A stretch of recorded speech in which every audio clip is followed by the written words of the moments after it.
ఈరోజైతే తోటకూర పప్పు ఎలా చేయాలో చూపించబోతున్నాను అనమాట మీకు. దీనికోసం ఒక గ్లాస్ కందిపప్పునైతే తీసుకోవాలండి. వీటిని శుభ్రంగా కడుక్కోవాలి. అలాగే కట్ చేసి పెట్టుకున్న ఒక హాఫ్ కట్ట తోటకూరనైతే చిన్న చిన్న ముక్కలుగా కట్ చేసుకొని ఈ కుక్కర్లోకి వేసుకోవాలి.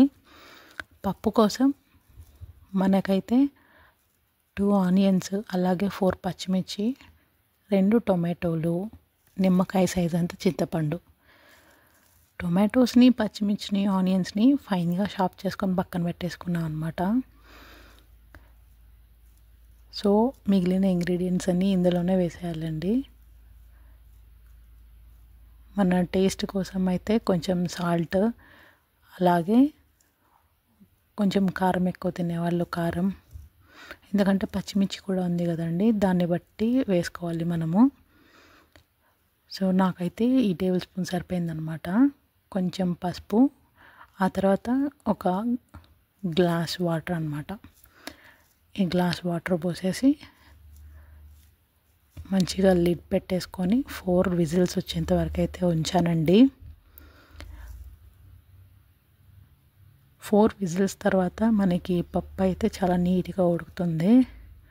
తర్వాత మనం పోపు పెట్టేసుకోవటమే, అంత సింపుల్గా ఉంటుంది పప్పు. సో ఉడికిన తర్వాత అయితే ఇలా ఉందండి.